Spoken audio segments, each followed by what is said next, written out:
Hello, എല്ലാവർക്കും സുഖമല്ലേ? Gardening ഇഷ്ടമുള്ള എല്ലാവർക്കും ഒരു ചെറിയൊരു ആമ്പൽക്കുളം അല്ലെങ്കിൽ ഒരു വാട്ടർ പ്ലാന്റ് സെറ്റപ്പ് എങ്കിലും ഗാർഡനിൽ ഉണ്ടാവാനായിട്ട് ആഗ്രഹിക്കാത്തവരായി ആരും ഉണ്ടാവില്ല. ആമ്പലുകൾ ഇങ്ങനെ പൂത്ത് നിൽക്കുന്നത് കാണാൻ നല്ലൊരു ഭംഗി തന്നെയാണ്. അപ്പോൾ നമുക്ക് എങ്ങനെ ഇവരെ എളുപ്പത്തിൽ വീട്ടിൽ വളർത്താം എന്നതിനെക്കുറിച്ചുള്ള ഒരു വീഡിയോ ആണ്. അപ്പോൾ പ്ലാന്റിങ്ങും ഫെർട്ടിലൈസിങ്ങും എല്ലാം ഈ വീഡിയോയിൽ പറയുന്നുണ്ട്.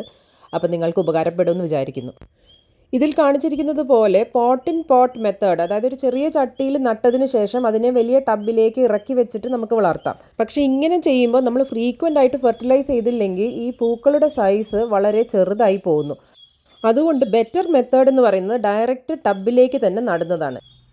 ഇത് 100 രൂപയുടെ കുറച്ച് ആഴമുള്ള ഒരു ടബാണ്. ഇതിലേക്ക് നമുക്ക് ആദ്യം ചാണകപ്പൊടി, നന്നായി ഉണങ്ങിയ ചാണകപ്പൊടി ഒരു ലെയറാണ് ഇട്ട് കൊടുക്കേണ്ടത്. ഏകദേശം ഒരു 1/4 ടബ് ചാണകപ്പൊടി മതിയാവും. അതിൻ്റെ മുകളിലേക്ക് ബോൺ മീൽ, അതായത് നമ്മുടെ എല്ലുപൊടി കുറച്ച് വിതറിക്കൊടുക്കാം. ഒരു പിടിയോളം മതിയാവും. പിന്നെ അതിൻ്റെ മുകളിലേക്കാണ് ചുവന്ന മണ്ണ് ഇട്ട് കൊടുക്കേണ്ടത്. ചുവന്ന മണ്ണില്ലെങ്കിലും കുറച്ച് പശയുള്ള ടൈപ്പ് ഏത് ഗാർഡൻ സോയിൽ നിങ്ങളുടെ അടുത്തുണ്ടെങ്കിലും അതിനെ യൂസ് ചെയ്യാവുന്നതാണ്. പിന്നെ ഞാൻ നേരത്തെ ആമ്പൽ നട്ടിട്ടുണ്ടായിരുന്ന ഒരു പോട്ടിൽ കുറച്ച് ചെളി എനിക്കുണ്ടായിരുന്നു. അപ്പം ഞാൻ അതൊരു ലെയറും കൂടി ഇട്ട് കൊടുക്കുന്നുണ്ട്. ഇത് പൂർണ്ണമായും ഓപ്ഷണലാണ്. നിങ്ങൾക്ക് ചളി അടുത്തുള്ള പാടത്തുനിന്നോ അല്ലെങ്കിൽ കുളത്തുനിന്നോ ഒക്കെ കിട്ടുകയാണെന്നുണ്ടെങ്കിൽ അത് യൂസ് ചെയ്യാം. ഇല്ലയെന്നുണ്ടെങ്കിൽ ചുവന്ന മണ്ണ് മാത്രം ഇട്ട് ഒരു ഏകദേശം 1/2 ടബ് വരെ നമുക്ക് നിറയ്ക്കാവുന്നതാണ്. അപ്പോൾ ഈ ചെളിയുടെ മുകളിൽ ഒരു ലെയറും കൂടി ചുവന്ന മണ്ണിട്ട് ഏകദേശം ഒരു 1/4 ഭാഗത്തോളം നിറച്ചിട്ടുണ്ട്. കാരണം ഇതിൽ വെള്ളം ഒഴിച്ച് കഴിയുമ്പോഴത്തേക്ക് ഇത് സെറ്റായിട്ട് കുറച്ചും കൂടി ഒന്ന് താഴ്ന്നു പോകും.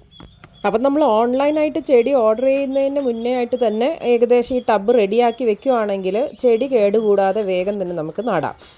നല്ല ഭദ്രമായിട്ടുള്ളൊരു പാക്കിംഗ് ആയിരുന്നു. ഒരു കാർഡ്ബോർഡ് പാക്കിങ്ങിൻ്റെ ഉള്ളിൽ പ്ലാസ്റ്റിക് കവറും അതിൻ്റെ ഉള്ളിലായിട്ട് ന്യൂസ് പേപ്പർ നനച്ചിട്ടുമാണ് ചെടികളെല്ലാം പാക്ക് ചെയ്തിട്ടുണ്ടായിരുന്നത്. ഈ ഒരു തണുപ്പ് കാലം വാട്ടർ ലില്ലീസിൻ്റെ ഒരു ഡോർമെൻസി പീരീഡാണ്. പക്ഷേ ഒരുപാട് സെല്ലേഴ്സ് ഈ ടൈമിലാണ് ഇത് റീപോർട്ട് ചെയ്യുന്നത്. അതുകൊണ്ട് ഇവരുടെ സെയിൽ പോസ്റ്റുകൾ നമുക്ക് ഒരുപാട് കാണാൻ സാധിക്കും.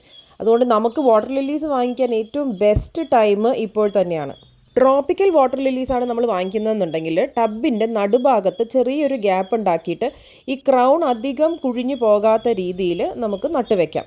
ഇനി ഹാർഡി ആണെങ്കിൽ ടബിൻ്റെ സൈഡിലാണ് സാധാരണയായിട്ട് നടുന്നത്. ഇതുപോലെ മണ്ണ് നല്ലോണം പ്രസ് ചെയ്ത് വെച്ചതിന് ശേഷം നമുക്ക് വെള്ളം നിറയ്ക്കാം. അപ്പോൾ പ്ലാസ്റ്റിക് കവറോ അങ്ങനെ എന്തെങ്കിലും വെച്ച് നിറയ്ക്കുകയാണെങ്കിൽ മണ്ണ് അധികം ഇളകാതെ നമുക്ക് ടബ് നിറയ്ക്കാൻ പറ്റും. 2-3 ദിവസത്തിൽ തന്നെ വെള്ളം നല്ല ക്ലിയർ ആകും. ഞാൻ വാങ്ങിയ ചെടിയിൽ നിറയെ ഒച്ചുണ്ടായിരുന്നു. അതുകൊണ്ട് ഈ സെല്ലറിനെ ഞാൻ റെക്കമെൻഡ് ചെയ്യുന്നില്ല നിങ്ങൾക്കാർക്കും. അങ്ങനെ പേർപ്പിൾ ജോയ് എന്ന ഈ ഒരു വാട്ടർ ലില്ലിയുടെ ആദ്യത്തെ ബഡ് വിരിഞ്ഞുണ്ടായ പൂവാണിത്. ഒച്ചിനെ നമുക്ക് കൈ കൊണ്ട് കാണുന്നതിനെല്ലാം പെറുക്കി കളയാം. പക്ഷെ അതിനേക്കാട്ടിലും ബെസ്റ്റ് റെമഡി എന്ന് പറയുന്നത് ഒരു ക്യാബേജ് അല്ലെങ്കിൽ ലെറ്റ്യൂസിൻ്റെ ഒരു ലീഫ് രാത്രി നമ്മൾ ഈ വെള്ളത്തിൽ ഇട്ട് വെക്കുക. രാവിലെ ആകുമ്പോഴത്തേക്കും ഈ ക്യാബേജിൻ്റെ ലീഫിലേക്ക് കംപ്ലീറ്റ് ആയിട്ട് ഒച്ചുകളെല്ലാം വന്ന് ഒട്ടിപ്പിടിച്ചിരിപ്പുണ്ടാവും. അപ്പം നമ്മൾ ജസ്റ്റ് അതിനെ എടുത്തങ്ങ് മാറ്റിയാൽ മതി. ഇതൊരു 2-3 ദിവസം നമ്മൾ റിപ്പീറ്റ് ചെയ്ത് കഴിഞ്ഞാൽ കംപ്ലീറ്റ് ഒച്ചുകളെ നമുക്കിതുപോലെ ഒഴിവാക്കാൻ പറ്റും.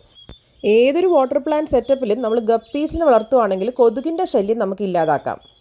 ഈ പേർപ്പിൾ ജോയ് എന്ന് പറയുന്ന വാട്ടർ ലില്ലി ഒരു വിവിപാരസ് വാട്ടർ ലില്ലിയാണ്. അതായത് ഇതിൻ്റെ ലീഫ് നോഡിൽ നിന്ന് തന്നെ പുതിയ ഒരു ബഡ് റെഡിയായി നമുക്ക് ഒരു പ്ലാന്റിനെ ഉണ്ടാക്കിയെടുക്കാം.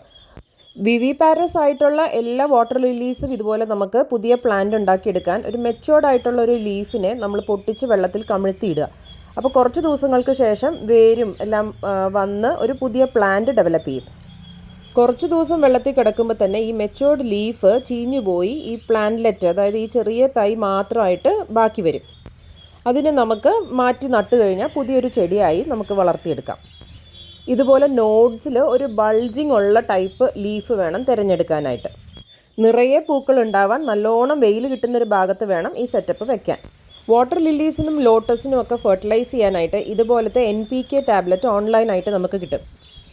ഇത് ജസ്റ്റ് 1 ടാബ്ലറ്റ് എവറി 15 ഡേയ്സ് എന്ന രീതിയിൽ നമുക്ക് വെള്ളത്തിൽ ഈ ക്രൗണിൽ നിന്ന് വിട്ടിട്ട് ഈ ടബിൻ്റെ സൈഡിലായിട്ട് നമുക്കിത് ജസ്റ്റ് ഇൻസേർട്ട് ചെയ്ത് കൊടുത്താൽ മതിയാവും.